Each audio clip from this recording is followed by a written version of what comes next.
Hello everyone, kitchen for অলে আপনাদের সবাইকে স্বাগত। আজকে আপনাদের করে দেখাবো একটি সিম্পল রেসিপি, ডিম চিচিঙ্গা ভাজি। চিচিঙ্গা অনেকেই আছেন একদম পছন্দ করেন না, তাদের জন্য এই রেসিপিটি খুবই স্পেশাল। রুটি বা লুচির সাথে কিন্তু একদম পারফেক্ট এই সবজিটি। তাহলে আর দেরি না করে ঝটপট দেখে নিন আজকের রেসিপি। প্রথমে আমি এই ডিম চিচিঙ্গা করার জন্য কড়াইতে দিয়ে দিয়েছি সাদা তেল।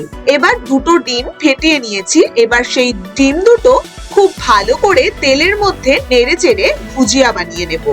এবার ডিমের মধ্যেই দিয়ে দিলাম খুব সামান্য নুন, আপনারা চাইলে অল্প সামান্য গোলমরিচের গুঁড়ো দিতে পারেন। এবার ডিমটা 2-4 মিনিট রেখে খুব ভালো করে ডিমের একটি ভুজিয়া তৈরি করে নিতে হবে।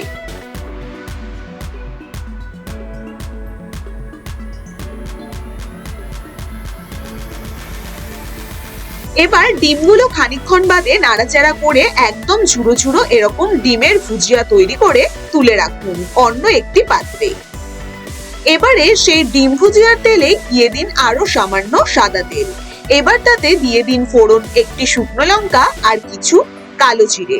এবার ফোড়নটা হালকা নেড়ে নিয়ে তাতে দিয়ে দিন 1 বাটি এরকম ঝিরি ঝিরি করে কাটা পেঁয়াজ কুচি, আর দিয়ে দিচ্ছি এরকম গ্রেটেড রসুন কুচি। এবার দুটোকে খুব ভালো করে নাড়াচাড়া করে একটু গোল্ডেন গোল্ডেন কালার করে নিতে হবে। পেঁয়াজ আর রসুনটা এরকম লালচে লালচে কালার করে নিয়ে এবার তাতে দিয়ে দিয়েছি চিচিঙ্গা। চিচিঙ্গাটা সম্পূর্ণ চোচাটা ফেলে দিয়ে সম্পূর্ণটা এরকম মোটা মোটা ডুমো ডুমো করে কেটে নিয়েছি। বীজগুলো কিন্তু সহই করেছি, বীজগুলো ফেলার কোনো দরকার নেই। এবার সম্পূর্ণটা একটু নাড়াচাড়া করে ভাজা ভাজা করে নিয়ে তাতে দিয়ে দিন স্বাদ মতো নুন, হলুদ গুঁড়ো আর 2-3টে কাঁচা লঙ্কা। এবার সবটাকে খুব ভালো করে নাড়াচাড়া করে মিশিয়ে নিন।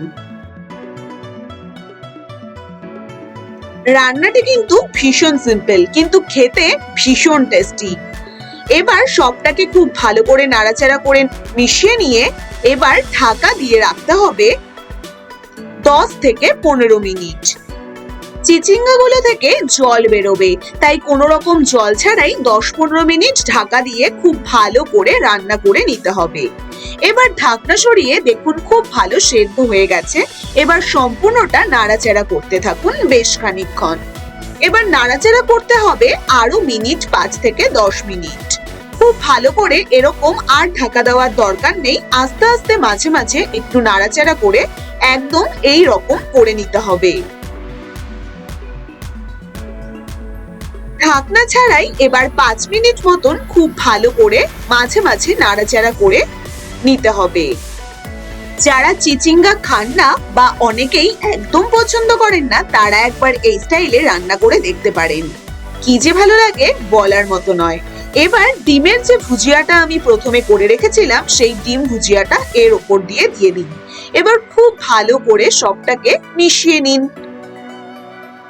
রুটি বা লুচির সাথে একঘেয়ে সবজি না বানিয়ে একবার এই স্টাইলে একদম সাধারণ ভাবে তৈরি করে দেখতে পারেন এই ডিম চিচিঙ্গা। এবার সম্পূর্ণটা নেড়ে নিলেই একদম কিন্তু তৈরি এই টেস্টি টেস্টি ডিম চিচিঙ্গা। প্রতিদিন একঘেয়ে সবজি দিয়ে রুটি খেতে ভালো লাগে বলুন তো? তাই মাঝে মধ্যে এই স্টাইলে একবার এইভাবে ডিম চিচিঙ্গা বানিয়েই দেখতে পারেন। আশা করি সকলেরই ভীষণ ভালো লাগবে। যদি আজকের রেসিপিটি ভালো লেগে থাকে অবশ্যই বন্ধুরা আপনারাও চটজলদি তৈরি করে নিন। আর যারা আমার চ্যানেলের নতুন বন্ধু তারা অবশ্যই চ্যানেলটিকে সাবস্ক্রাইব করে শেয়ার করে দেবেন, তাহলে অন্যরাও রেসিপিটি দেখে বানাতে পারবে। আজকের মতো টাটা।